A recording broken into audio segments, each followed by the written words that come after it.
beberapa pertanyaan. Mudah-mudahan tak ada menyangkut masalah imigrasi.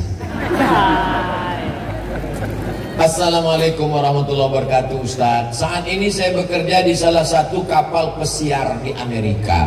Kami di sini membentuk satu kelompok Muslim community. Yang ingin saya tanyakan, bolehkah kami melaksanakan sholat Jumat di kapal, sedangkan kami tidak menetap dan pindah dari satu negara ke negara lain?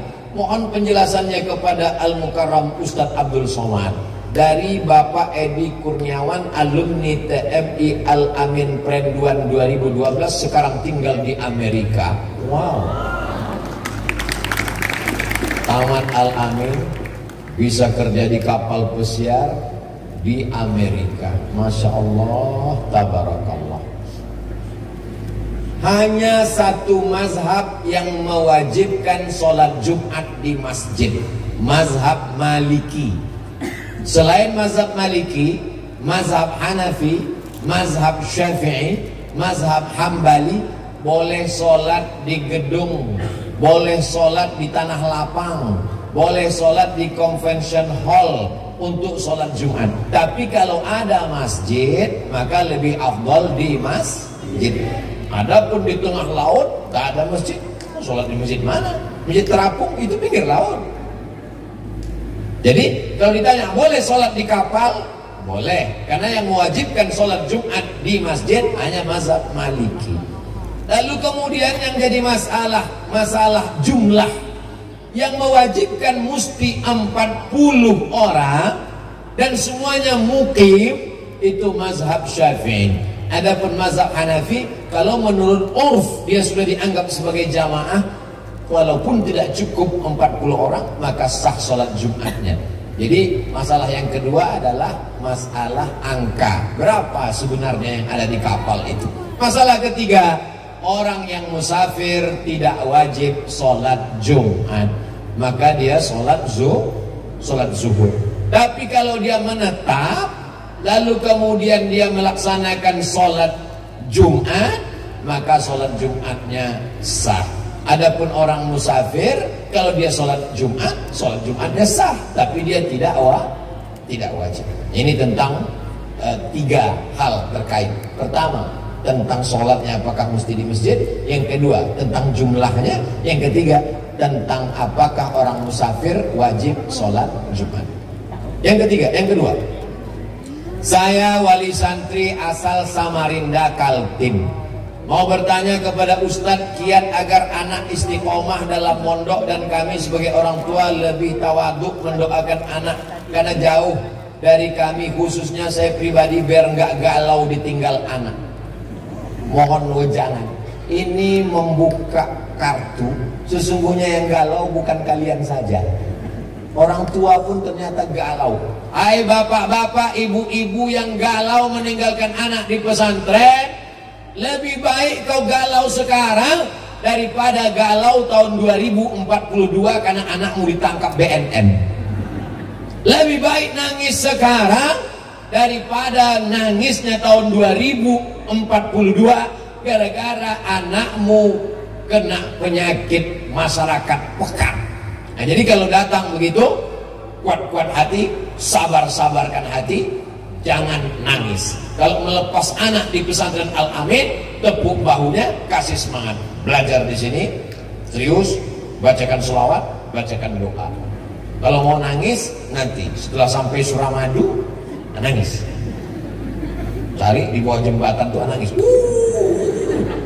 Jangan di sini nangisnya. Itu membuat anak jadi down. Ustaz Somad, istri saya pulang dari pondok nangis, matanya hampir sebesar bakso. Minta maaf madu ke saya. Akhirnya saya nasihati seperti Ustaz ceramah, kamu jangan nangis, lebih baik nangis sekarang daripada anakmu nangis nanti karena dia hamil di luar nikah. Mohon maaf, lebih baik nangis sekarang karena dia pondok daripada nanti dia kena narkoba. Terus gimana Pak? Habis itu istri saya bangun mengatakan, kamu enak aja ngomong, yang ngandung aku. Habis itu gimana Pak? Kalah saya Pak Ustaz. Jadi sebenarnya ayah dan ibu kalian, jadi jangan pernah merasa kalau di pondok itu terbuang. Ini banyak anak di pondok pas mau tidur malam mikir, Jangan-jangan aku ini anak adopsi ya. Justru karena mereka sayang lah maka kau ada di pesantren. Kalau nggak sayang, dibelikannya rumah mewah, dibuatnya engkau satu kamar, ada tempat main game online PlayStation, dibelikannya TV sebesar ini untuk main Mobile Legend. Habis itu kau pun jadi hantu kuntilanak gundurwo.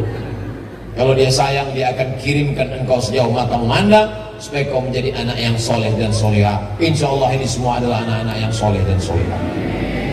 3. Bagaimana hukumnya apabila hasil orang tua yang bekerja sebagai sopir, yang sholatnya sering ketinggalan, uang hasil sopirnya dibuat biaya anaknya yang sedang mondok di pesantren.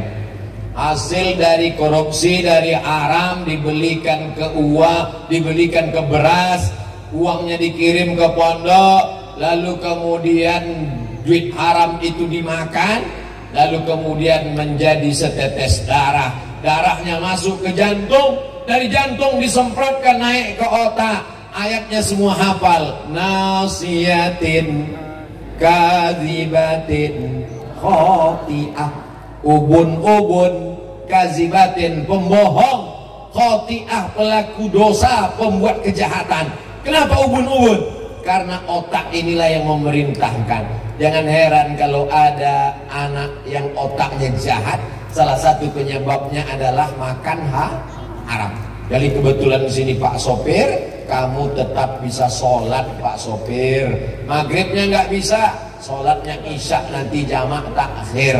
Maghribnya 3, isyaknya 2. Zuhurnya bisa jamak takdim, zuhur 2, asar 2, bisa jamak takhir, asar 2, isya 2. Jadi tidak ada alasan Pak Sopir untuk tidak sholat. Sampai kapan saya jamak ini Pak Ustadz? Selama kamu musafir. Saya nggak pernah pulang ke rumah. Namamu siapa? Bang Taib. Berarti kamu musafir terus. Maka orang yang musafir terus, dia tetap jamak qashar sampai dia muqim selama 4 hari 4 malam atau 20 kali sholat menurut Syekh Wahbah Zuhaili dalam kitab Al-Fiqhul Islami wa Adillatuh. 4. Perkenalkan, nama saya Pak Akib dari Asta Yusuf Talango, Sumeneb. Kita tahu bahwa jodoh rezeki mati ditentukan Allah. Bisakah ketentuan itu dirubah oleh manusia dengan doa setiap nisfu Sya'ban? La yaruddul qada illa du'a. Tidak ada yang bisa merubah takdir kecuali doa. Ya Allah, kalau dia memang bukan jodohku, jodohkanlah aku dengan dia. Kalau dia memang sudah punya jodoh, matikanlah jodohnya. Jangan, gak boleh mendoakan yang tak baik. Maka boleh jadi yang kita minta itu ada yang disediakan Allah yang lebih baik, Tapi berdoa minta nama boleh. Mana dalilnya doa minta nama boleh? Oh, Nabi pakai nama. Allahumma a'izzal islama bi umarain. Tolonglah Islam ini dengan 2 Umar. Umar bin Khattab atau Umar bin Hisham. Umar bin Khattab atau Umar bin Hisham. Umar bin Hisham itu siapa Pak Ustaz? Abu Jahal. Nama kerennya Abu Jahal. Nama medsosnya. Nama aslinya Umar bin Hisham. Nama aslinya Abdul Uzza. Nama FB-nya Abu Lahab. Jadi mereka namanya macam-macam. Siapa yang ceramah tadi? Ustadz Abdul Somad? Oh enggak, yang ceramah UAS. Sama. Itu juga orangnya.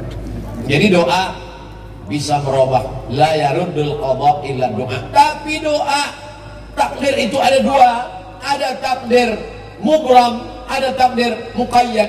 Maka kita tak tahu yang mana, kita disuruh berdoa. Apa kata Umar bin Khattab? Aku tidak tahu doa ini terima Allah atau tidak, tapi aku tetap berdoa karena doa adalah ibadah. Ini banyak orang sekarang habis sholat nggak mau berdoa lagi. Assalamualaikum warahmatullahi wabarakatuh. Pas ditanya, ente nggak berdoa? Apa doa yang lama ini belum makbul, masa tambah lagi? Berdoa. Allah tidak akan pernah bosan mengabulkan doa, sebagaimana kita tidak pernah muak berdoa. Ud'uni astajib lakum. Orang yang tidak mau berdoa adalah orang yang sombong. Orang yang sombong tak mendapatkan rahmat Allah Subhanahu wa ta'ala. Bahasa lugasnya, bisakah takdir mubrom diubah oleh doa seorang mukmin? Mohon dalil dan penjelasannya. Kita tak tahu mana yang ketetapan Allah muqayyad mubrom, kita serahkan pada Allah. Puncak dari setelah doa adalah ridha. Aku ridha menerima ketetapan Engkau.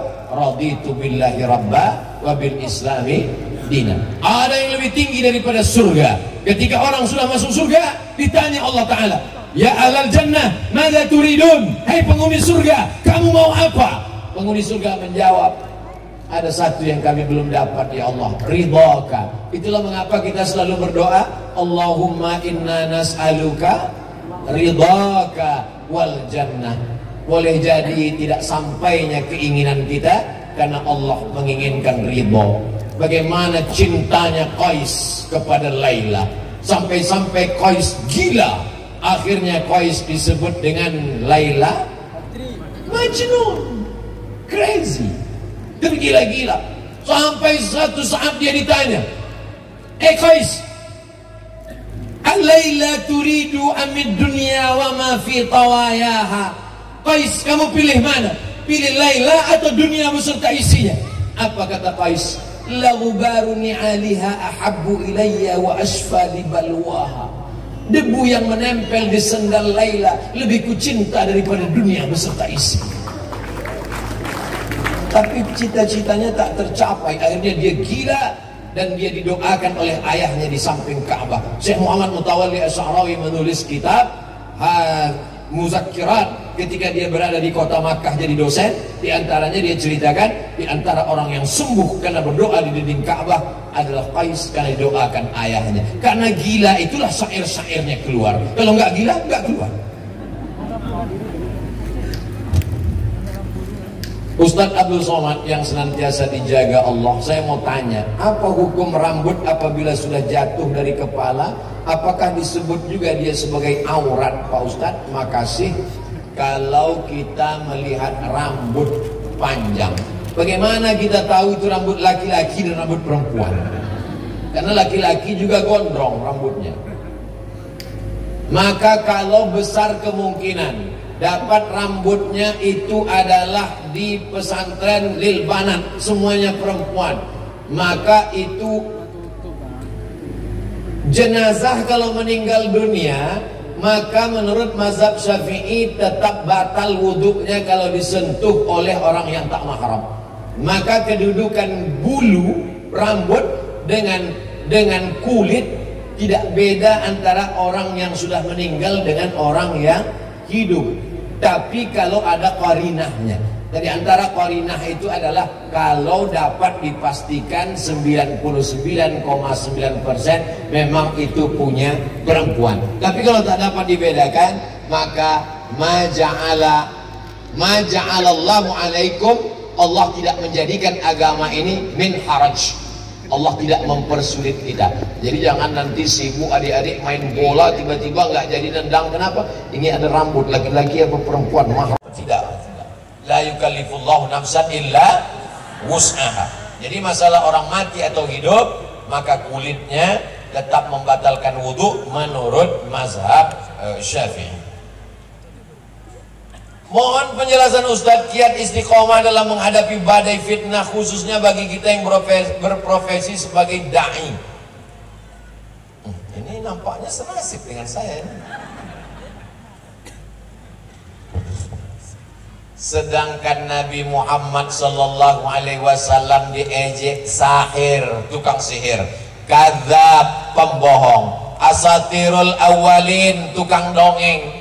Sedangkan Allah saja dikatakan wa qalatil yahudu yadullahi maghlulah. Orang Yahudi berkata tangan Allah terbelenggu. Makanya kata Imam Syafi'i, siapa yang menyangka bahwa dia akan selamat dari lidah manusia, fahuwa majnun, maka dia gila. Sedang Nabi Muhammad saja tak selamat dari lidah manusia, Allah saja pun tak selamat dari lidah manusia. Maksud saya Allah tak selamat ini artinya apa? Lidah manusia ini sampai mengejek Allah Subhanahu wa taala. Makanya dikatakan laqad kafara alladzina qalu innallaha huwal masih ibnu maryam. laqad kafara alladziina qalu inna wa qalatil yahudu Uzairun ibnullah wa qalatin nasara al-masih ibnullah. Padahal sudah dijelaskan bahwa Allah itu lam yalid wa lam yulad. Allah pun tetap diserang lidah manusia. Nabi Muhammad SAW mereka katakan majnun, sahir, asatirul awalin, gila, tukang sihir, kadzab, pembohong, asatirul awalin, dongeng nenek moyang. Apalagi lah kita yang bukan siapa-siapa dan bukan apa-apa. Waman ahsanu qawlan mimman da'a ilallah. Maka tidak ada yang bisa menguatkan kita selain berkata bahwa yang kita lakukan ini adalah karena Allah. Ini adalah ujian klasifikasi keimanan. Allah cuma minta satu, Allah balas dua. Yang diminta Allah cuma satu, dia balas dua. Yang pertama yang diminta Allah, falyabudu rabba hadzal bait. Banyak-banyak beribadah kepada Allah. Kalau kau banyak beribadah kepada Allah, maka dia balas dua. Yang pertama, at'amahum min ju'. Kalau kau lapar, dia akan kenyangkan engkau.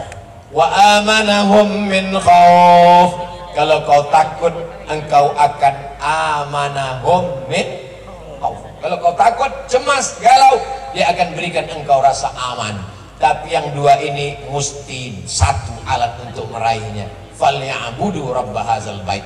Tidak selesai dengan pikir, tak selesai dengan analisa. Perbanyak solawatmu, perbanyak zikirmu, perbanyak solatmu, perbanyak tasbihmu, Allah akan balas dua. At'amahum min ju' wa amanahum min khauf. 7. Bagaimana hukum memberi uang kepada pengamen apabila nanti hasilnya dia pergunakan untuk kemaksiatan? Ada 3 orang bersedekah, yang satu sedekah, yang satu sedekah, yang satu sedekah. Satu orang bersedekah kepada 3 orang. Ternyata 3-tiganya orang tak betul. Yang pertama pelaku maksiat, yang kedua orang kaya, yang ketiga orang zalim. Kata orang, kamu sedekahmu mubazir, karena 3 orang itu tak benar, tapi dia tidak tahu. Maka kemudian apa kata Nabi? Sedekahmu kepada orang pelaku maksiat, mudah-mudahan dengan sedekahmu itu dia bertaubat. Sedekahmu untuk orang yang berbuat zina, mudah-mudahan dengan sedekahmu untuk orang yang bakhil, pelit, mudah-mudahan dengan sedekahmu itu dia selamat dari kebakhilannya. Sedekahmu untuk orang yang terakhir, orang yang zalim, mudah-mudahan dengan sedekahmu dia berhenti dari kezalimannya. Dengan syarat kita tidak tahu orang ini pelaku maksiat. Kebetulan mau cepat-cepat kita kasih, tiba-tiba orang lain ngomong. Adapun orang yang sudah jelas bahwa ini adalah sindikat, kita tahu tuh sindikat. Sebetulnya ini adalah eksploitasi anak yatim. Suami istri, waktu kita berangkat pagi di lampu merah yang buta suaminya, nanti sore pulang yang buta istrinya. Bisa ganti-gantian. Kita sudah tahu, maka jangan lagi berikan, karena mereka ini hanya eksploitasi orang miskin. Ke-8, saya mau tanya, sahkah wali nikah dengan pakai video call dari jarak jauh? Nikah dengan alat, kalau dia selamat dari ihtimal kemungkinan, maka dia bisa dijadikan sebagai dalil. Nikah pakai telekonferensi.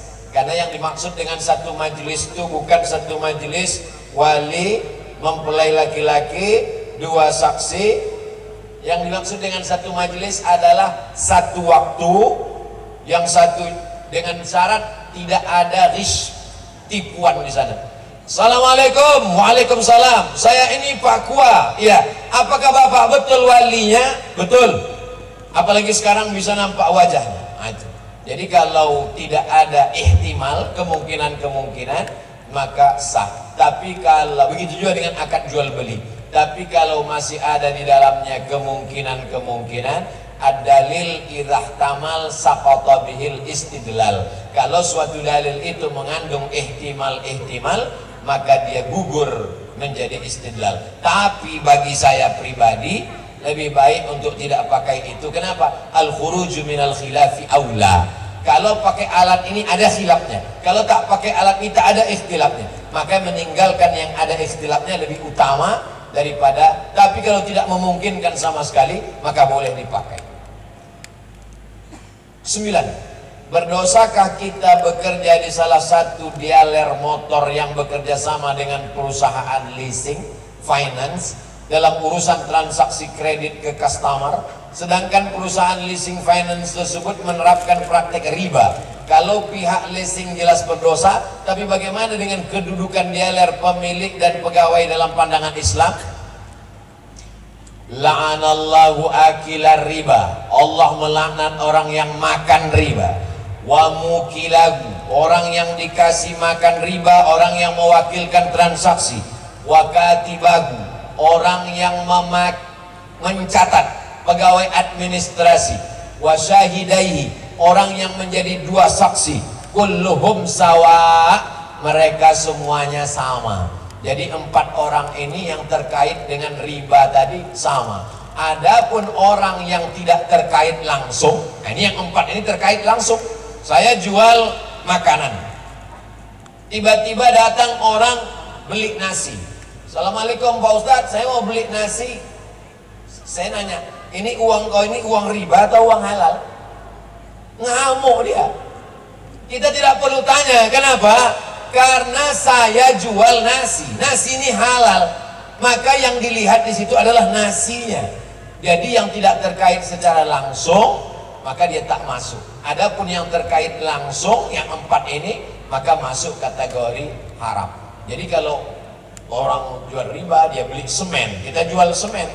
Yang kita jual itu semennya, tidak ada hubung kait dengan pekerjaan si pembeli. Karena kalau si pembeli itu semuanya nanti ditanya, oh macam-macam, ada orang yang jual benda haram, ada orang yang dari hasil korupsi, ada orang.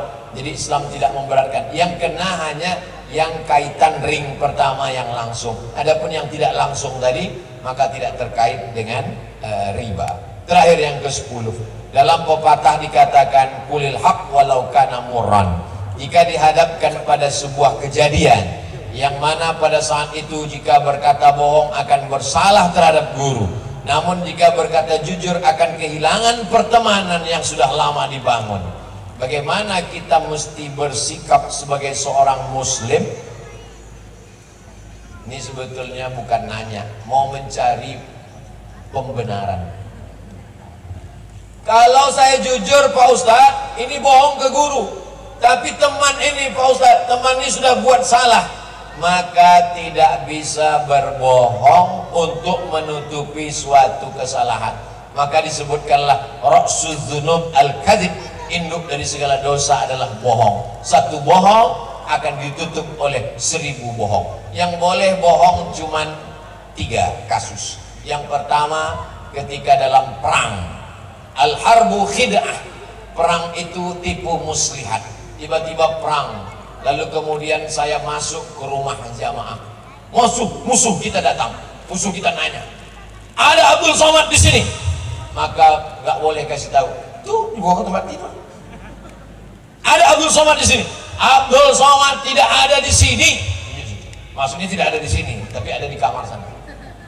Itu namanya hilah, fikih hilah. Yang pertama ketika berperang untuk menyelamatkan umat, itu boleh. Yang kedua ketika mendamaikan 2 orang yang sedang kelahi. Datang dia ke kita, itu si Anu itu orangnya pembohong, penipu, nggak benar. Lalu kemudian datang si B. Tadi dia datang ke sini, iya. Dia cerita tentang aku. Satu pun nggak ada dia cerita tentang kamu. Maksudnya 1 nggak ada, tapi 10 ada. Untuk menyelamatkan 2 orang supaya jangan sampai kelahi. Yang ketiga adalah suami terhadap istri tidak pada perkara yang haram. Suami ibu pulang dari Surabaya bawa kain batik, lalu dia nanya, oh my darling, buah hati belayan jiwa, gimana pandanganmu tentang kain batik ini? Abang, seumur hidupku belum pernah melihat batik seperti ini. Maksudnya jeleknya, tapi tak dia sebutkan. Dalam pada 3, menyenangkan pasangan bukan pada perkara yang haram, mendamaikan orang yang berkelahi pada saat perang, menyelamatkan. Lain daripada itu, maka bohong tidak dibenarkan, karena satu bohong akan menyebabkan menutupinya dengan bohong-bohong yang lain. Mudah-mudahan apa yang kita kaji pada malam hari ini menjadi bekal amal soleh, yang menyampaikan dan yang mendengarkan mendapatkan ridha taufik kebaikan dari Allah Subhanahu wa taala. Aqulu qauli hadza astaghfirullah li wa lakum. Saya sampaikan selamat milad 70 tahun Pesantren Al-Amin Perenduan. Mudah-mudahan Allah senantiasa menurunkan rahmat, ridha dan barakahnya buat keluarga besar Al-Amin. Wallahul muwaffiq ila aqwamit thariq. Terima kasih atas segala perhatian. Mohon maaf segala kesilapan dan kekhilafan. Aqulu qauli hadza astaghfirullah li wa lakum. Wassalamu alaikum warahmatullahi wabarakatuh. Waalaikumsalam.